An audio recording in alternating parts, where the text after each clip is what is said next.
Hello there. This is Jessum Guy, and this is Jessum Guy's podcast. This is episode 1.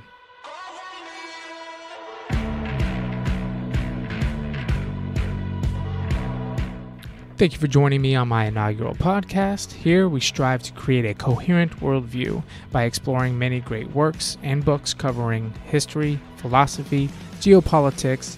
We're going to get into some pop culture and modern political issues. The goal is to get deeper into specific topics that form our presuppositions and guide our current decisions, opinions, and how we interpret the world today. In 1977, a white paper was published in World Issues by the Center for Democratic Institutions. This was a 10-year study of the revolutionary countercultural movements of the 60s and early 70s. What is revealed in this paper is the blueprint for an adaptive pattern of social organization for the global society of the future, the global village. And what is also revealed is that there are in fact a group of elites that are attempting to organize the world globally. Anthropologists, upon studying revolutionary movements, understanding its organizational structure, witnessing its efficiency and effectiveness at creating social changes, recognize that this mode or system was already emerging and in place and can do all of the functions they wanted a global governance to do, but more efficiently and with less breakdowns or failures. What they found was this level of organization was already beyond the capacity of the nation states to control it. So to understand how our world order is structured, we need to look at the research of these grassroots movements as they are analogous. Today I will be discussing the basic paradigm of a future socio-cultural system, a white paper by anthropologists Virginia Hine and Luther Gerlach. This is found in the Appendix F in the back of the infamous book Changing Images of Man by Stanford Research Institute, which was funded by the Charles F. Kettering Foundation, who is also a founding funder of the Trilateral Commission. This study was originally published in World Issues by the Center for Democratic Institutions, which is funded by the Ford Foundation. Virginia and Luther are anthropologists that study movements, political, social, religious, self-help, and others in nature. And this paper is based on their 10 years of study of the revolutionary countercultural movements. The movements they studied for this research paper, for example, were the Green Environmental Movement, the Black Liberation Movement, feminism, and included civil rights movements like the gay rights as well as anti-war movements. Some of the other published works by Virginia and Luther are titles like People, Power, Change, Movements of Social Transformation, and The Social Organization of a Movement of Revolutionary Change, Case Study, Black Power. So as we can see, they are practically experts in studying sociocultural movements and people. We also see that the large foundations have a deep interest in studying people, organizations, movements, and how they function. This shouldn't be overlooked because it's an important part, as revealed later, why there is big money poured into these studies. Now, outside of the scope of this talk, but something to consider, and something we're going to tackle later, is the function or purposes of studying people. Once we tackle the RAND Corporation and game theory and DARPA, this will come into focus. These connections of large foundations and sociocultural movements will also become more apparent and make more sense when reading works like Revolution from Above by Carrie Bolton, as well as Foundations and Their Power by Renee Wormser. And when we do Tragedy and Hope by Carol Quigley later, it'll make a little bit more sense. It's a pretty dense topic. But the reason I chose this work as my very first podcast is because it is short and succinct, but it also reveals quite a lot. And it allows for a taste of what the flavor of the podcast is going to be about. Now, she starts off by saying, yes, there are many who are trained in the man in control of nature myth, and they are now heroically attempting to fill the role of man in control of evolution. This is the transition from the Enlightenment to the technocracy. Then she says that these men have always assumed that a global bureaucracy was inevitable, and the only disagreement they've ever had was whether it could be democratic in nature or will it be a leviathan restricting freedoms. And that these men have struggled with coming up with better ideas of how to manage globalization. And see, this is where Virginia comes in, and she says, hey guys, we have this model here, and what we've been studying, you might want to take a look at. So she goes into detail of how these various movements function and are organized, and she noticed that they all share the same basic principles, regardless of aims of the respective movements. She lists all of the advantages of this mode of organization and how they have been successful at creating rapid social changes. And then she offers as a juxtaposition how they differ from traditional bureaucratic hierarchies. All of this in order to draw the analogy of these movements with what, quote, one-worlders have already have, and how it should be used to the same effect. She's trying to convince those essentially that are reading this, that are calling for more centralized control, that this should be the mode in which they create global governance. Now, she's going to tell us who makes up this global management network, and she's going to tell us how it functions. And when she does, it'll seem obvious to us now. But this was written in 1977, and this level of information didn't make its way to normal folk like you and I. At the time, in the 1970s, there were people who were already aware of the attempts of global government, and that they always warned about it as if it was going to be some top-down dictatorship. And some to this day still sort of see it this way. But this small 9-page white paper will show us that it indeed is happening and how. But before we get into the juicy part about how the elite are running the world, I think it's important to understand her research of these people groups and these movements, because it is going to be the framework. It is the framework necessary to understanding this on a micro level, so that it'll help us picture it on the macro level. Let's again remember what movements they were studying. This will be important later when we tie this all together. Feminism, Black liberation, the Green, eco movements, gay rights, anti-war.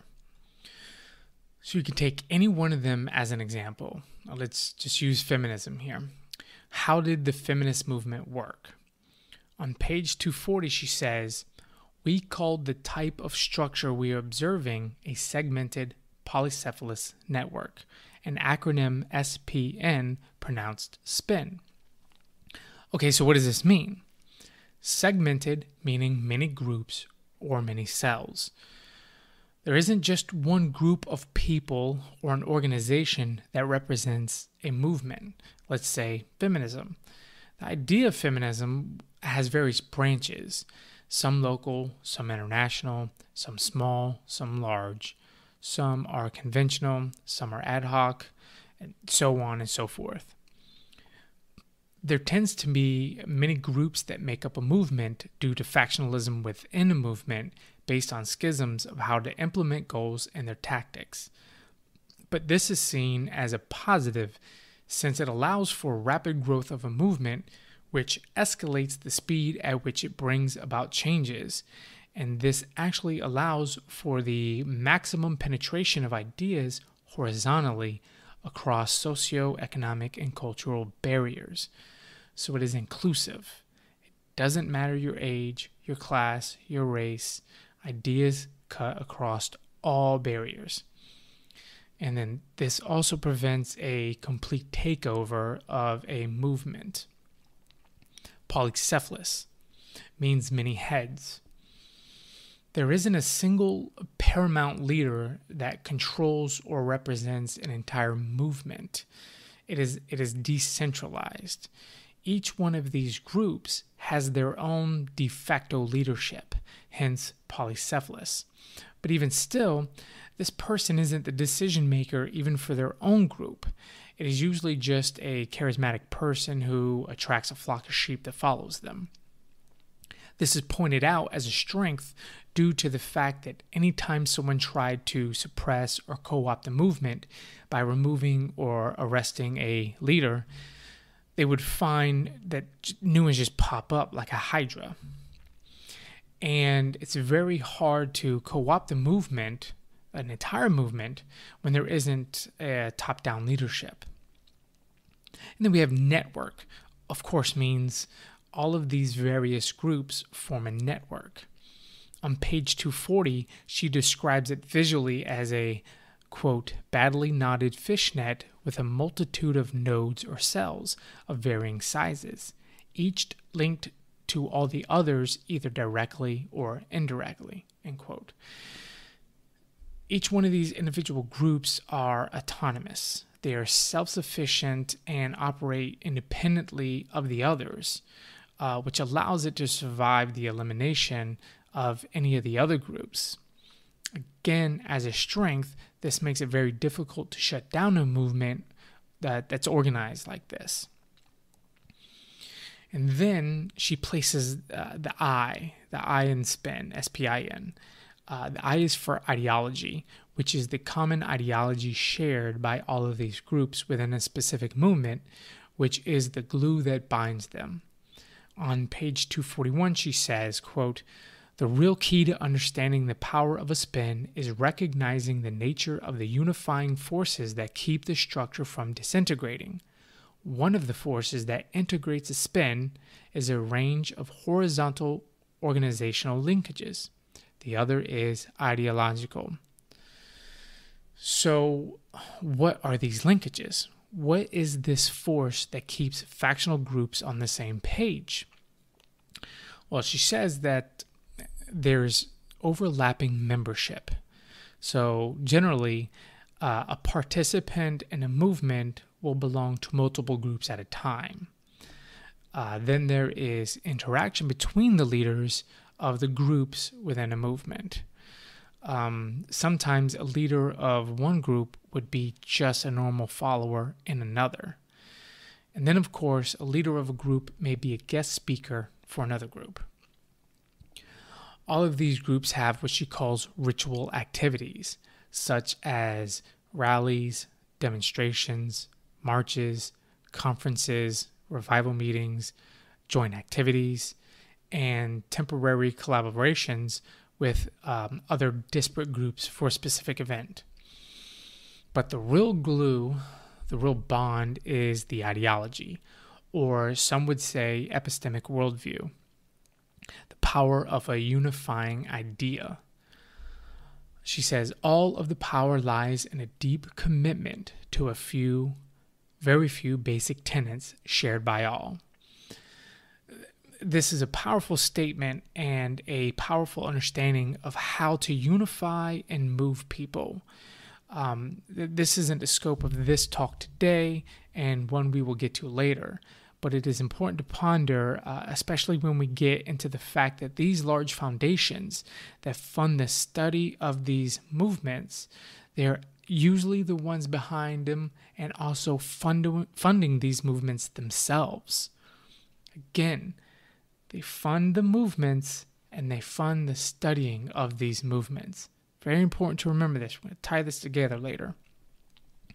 So now that we have a working understanding of the blueprint or outline as it is laid out, we can be familiar with how it is being used in globalization.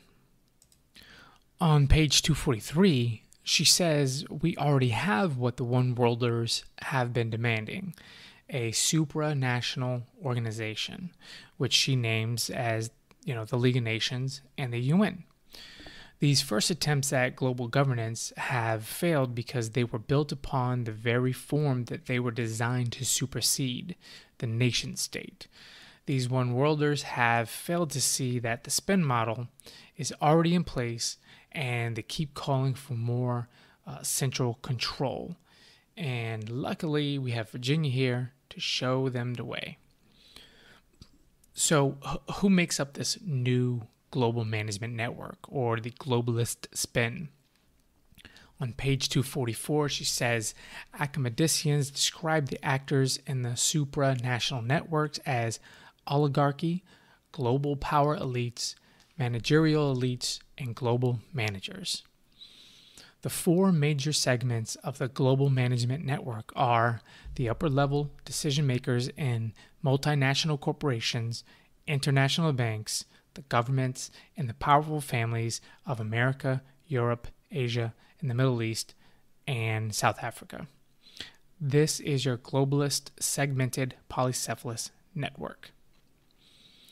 The multinational corporations are like Google, Alphabet, IBM, Microsoft, BP, Boeing, Raytheon, DuPont, Procter & Gamble, basically any of the Fortune 100 companies.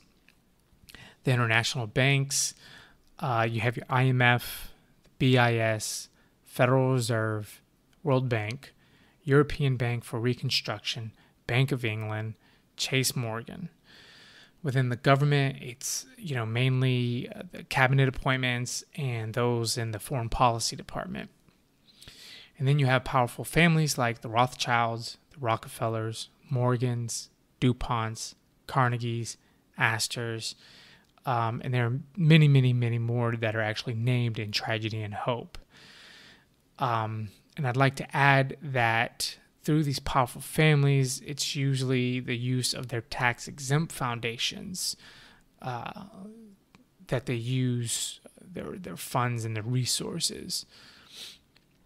So at a global level, these segments interact with the upper echelons of the other corporations, governments, financial institutions, and the powerful family representatives in an interlocking, overlapping structure. So just like the grassroots spends movements, these global networks also have linkages that bind them, like she lists on page 245, overlapping membership and personal ties between leaders such as interlocking directorships, common shareholdings, share subsidiaries, often by corporations in host country, and interchangeability of personnel. One could picture the old, revolving door policy.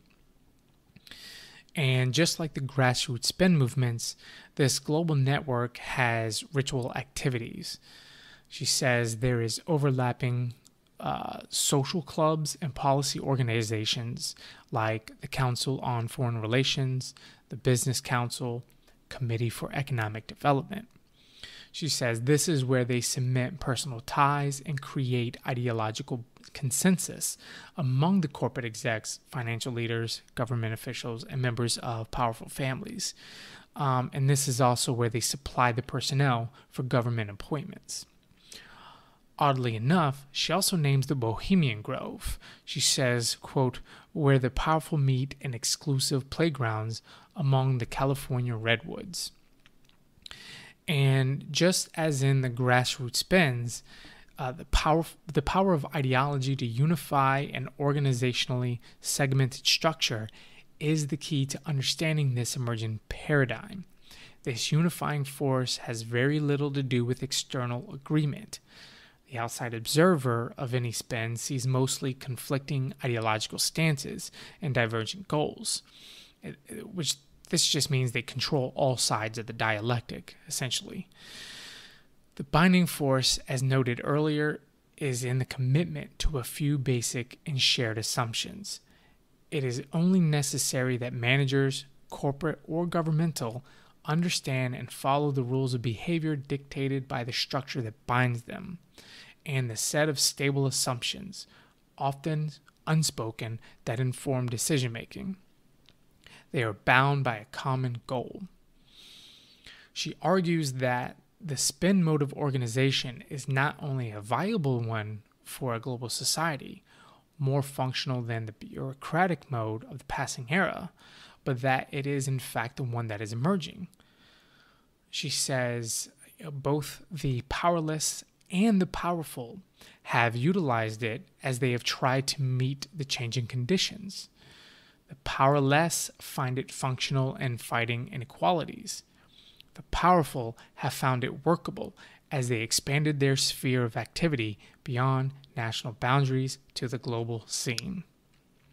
She makes it perfectly clear that the ideologies of the powerful and the powerless are diametrically opposed. So there's no bones about it. Their goals are not ours, and what they want, will not benefit us. So what we have here is coordination at the highest levels within government, finance, business, and the aristocracy for a common goal. Now, I would like to add to her list, since research has emerged from, other globalists, the role NGOs or non-governmental organizations and the role big tech as well as mainstream media play in this network. And again, one should note the foundation's control of the highest universities as well. We'll get into that when we get into Quigley and Wormser. Now, whether they are just tools of or part of the network can be debated, but it is clear that they function as a part of this network. And generally, the people at the top of these are associated closely with those named previously. So what is the goal? What is the ideology that drives them? Well, Virginia clearly states on page 243 they want to create a global society, one capable of reducing international conflict and, more importantly, global resource management. Very important. H.G. Wells called this New World Order. Aldous Huxley called it A Brave New World. Bertrand Russell called it scientific dictatorship or scientific oligarchy. Carroll Quigley called it neo-feudalism. Zbigniew Brzezinski calls it technocracy. Jacques Attali calls it forms. I can keep adding to the list, but I think you get the point. Just read the work to get the picture of what this is going to look like when they succeed. And remember, she acknowledges that you and I are diametrically opposed to them. So, since this was published in 1977, can we see this in action today? Can we show that this does indeed exist? I'd say absolutely, and it's genius. In Foreign Affairs magazine, April 1974, there was an article by Richard Gardner called The Road to World Order. He says, quote, "Never has there been such an extraordinary growth in the constructive potential of transnational private organizations, not just multinational corporations, but international associations of every kind, in which like-minded persons around the world weave effective patterns of global action. The hope for the foreseeable future lies not in building up a few ambitious central institutions of universal membership and general jurisdiction, as was envisaged at the end of the last World War, but rather in the much more decentralized, disorderly, and pragmatic process of inventing or adapting institutions of limited jurisdiction and selective membership to deal with specific problems on a case-by-case basis as the necessity for cooperation is perceived by the relevant nations. In short, the House of World Order will have to be built from the bottom up rather than from the top down. But an end run around national sovereignty, eroding it piece by piece, will accomplish much more than the old-fashioned frontal assault." Now, that was written in 1974, prior to this report by Virginia and Luther, but it basically says the exact same thing. Does it not? Sounds like a spin to me. In the book, The Earth Brokers, Power, Politics, and World Development. This was a book that presented the first critical analysis of the Earth Summit. This was written by Matthias Finger and Pratrap Chatterjee. I can't pronounce that one. I'm not even going to try. On page 167, let's see, to set this up. This is at the summit. They were interviewing, asking questions to members who were there. And it says the various youth groups that were present elected, I can't pronounce this person's name, sorry, from Kenya, a representative of the Nairobi-based International Youth Environment and Development Network. She was asked to speak for them. This is what she said, quote, "The summit has attempted to involve otherwise powerless people of society in the process. But by observing the process, we now know how undemocratic and untransparent the UN system is. Those of us who have watched the process have said, UNCED, UNCED, has failed. As youth, we beg to differ.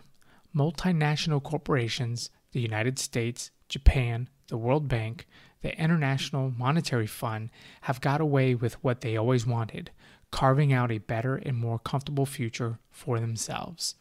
UNCED has ensured increased domination by those who already have power. Worse still, it has robbed the poor of the little power they had. It has made them victims of a market economy that has thus far threatened our planet. Amidst elaborate cocktails, traveling, and partying, few negotiators realized how critical their decisions are to our generation. By failing to address such fundamental issues as militarism, regulation of transnational corporations, democratization of the international aid agencies, and inequitable terms of trade, my generation has been damned." End quote. So what do we have here? Multiple sources describing a way to organize the world order using the, quote, powerless by supporting them through multinational corporations, banks, governments, international associations of every kind with like-minded persons. A decentralized, pragmatic process using many institutions of limited jurisdiction to deal with just specific problems, built from the bottom up, not the top down. Who is at the bottom? So instead of the obvious 1984 approach of a top-down dictator oppressing the common man and centralized control over every aspect of our lives, which would be easy to identify and target, this spin model allows them to succeed in their goals by camouflaging them in various grassroots movements as freedoms or rights. So can we identify this? Can we look around and can we see this? Let's recall one of the movements used in this study, feminism. Now, regardless of your views of women, regardless of your political leanings, it's irrelevant, does not matter. What has it produced? Broken families, lower birth rates, promiscuity, infanticide, fractured relationships between men and women, competition in the workforce, children raised by the state. As a whole, there's been a study of the overall happiness of women. When they did this study, it shows that women are more unhappy now than before. Now let's recall again what I said about the foundations and their role in funding these movements. Oswald Spengler in Decline of the West noted big money's role in minority rights. He said, quote, "There is no proletarian, not even communist movement that has not operated in the interest of money, in the directions indicated by money, and for the time permitted by money, and that, without the idealist amongst its leaders having the slightest suspicion of the fact." Susan Beresford, president of the Ford Foundation since 1996. She joined the foundation in 1970.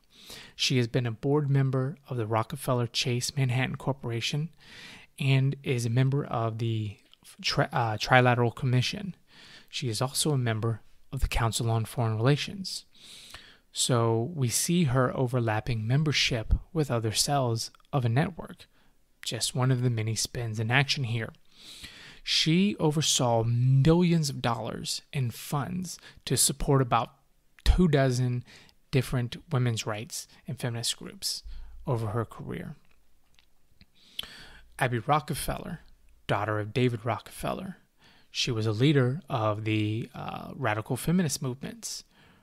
Her movement was heavily funded and backed by the Rockefeller Foundations as well as the Ford Foundations.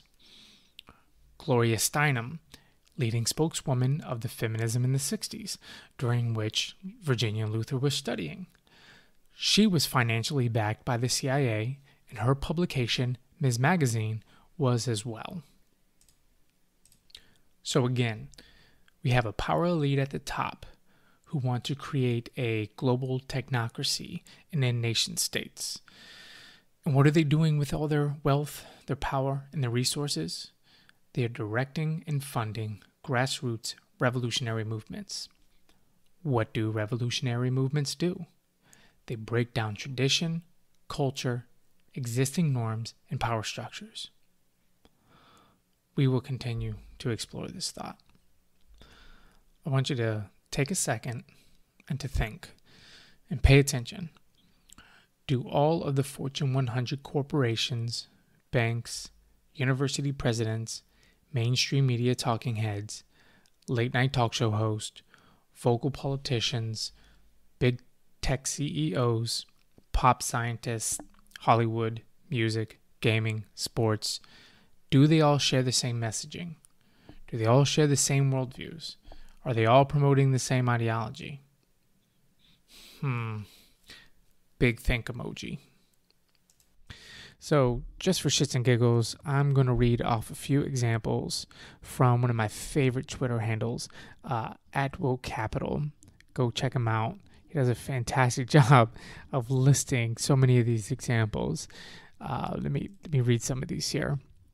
Procter & Gamble, quote, "Everyday people can create a more gender-equal world by simply telling their story and by listening to other people share theirs." Samuel Adams, yes, the beer, just made a beer called When There Are Nine, which is a beer named after Ruth Bader Ginsburg. This one from Converse. Nursery rhymes written today would teach kids about women who slay. Very, very clever. Procter & Gamble. There are some things women shouldn't have to sweat, like getting paid what they're worth. This is just... Okay. United Airlines. Fly how you identify. Our new non-binary gender options are now available. Mr., Ms., or MX. Jesus. Microsoft Education, where girls aren't just supported, but inspired to pursue STEM careers. This also goes to the big banks. Goldman Sachs. London hosted a network event for 500 women at the Serpentine Pavilion. Learn more about the power of networking in the latest blog, Supporting Women series, or Women Supporting Women series. Philip Morris, Woke Cigarettes. We've become the first international company to receive the Global Equal Salary Certification. Woo! Chase Bank. Being a senior woman means that we have the obligation and privilege to bring more women up with us and create an environment where they can fully be their authentic selves. Target. Not only does she champion others at work, but she is also empowering others through Girl Up, a worldwide movement for social change. We even have the military-industrial complex getting involved. BA Systems gives organizations an opportunity to celebrate the role of women in our organization, as well as reflecting on what diversity in all its forms brings to how we work. You need diversity when you fucking drop bombs on people. Northrop Grumman. Women at Northrop Grumman are constantly innovating and pushing the limits of technology further. As in, like, how the fuck do we drone more people more... Unreal. Jesus. Honestly, I don't even know if they drop bombs or have drones. But it's like, whatever. And this is odd. Home Depot is helping build a more inclusive and diverse tech industry in collaboration with the leading nonprofit Women Who Code. Yeah, that's a good one. Obviously, you have Gap, you got Levi's, H&M, Gucci, Walmart, Kmart, Sears. Uh, those go without even saying.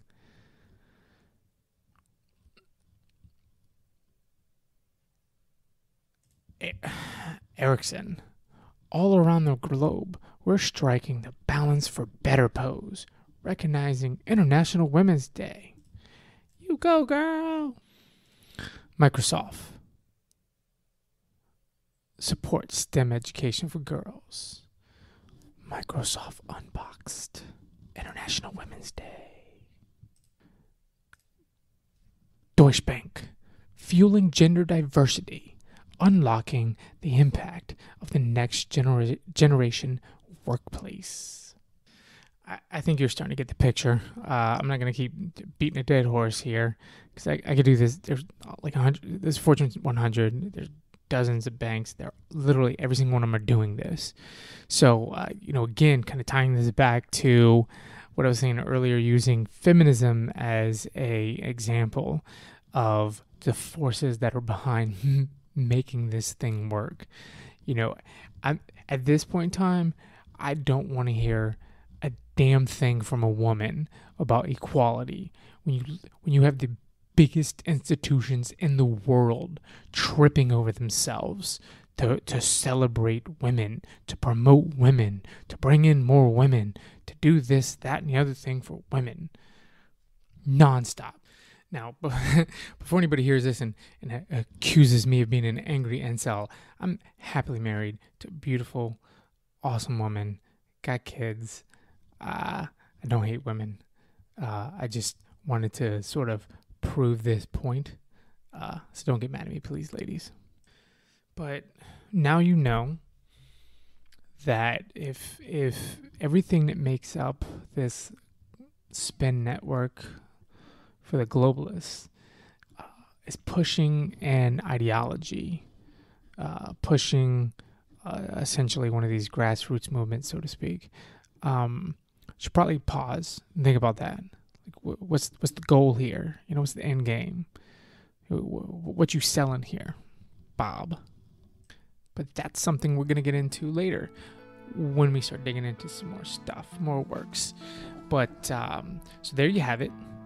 We have a study by a respected anthropologist, funded by wealthy foundations, published in a book by a respected research institute, also funded by wealthy foundations, that tells you unequivocally that there is a New World Order and tells you how it operates, who comprises its membership. From this point on, this is our starting point. This is our worldview, and this is where we will operate from, and we will continue to explore and uncover everything we can so we can build a better world for ourselves.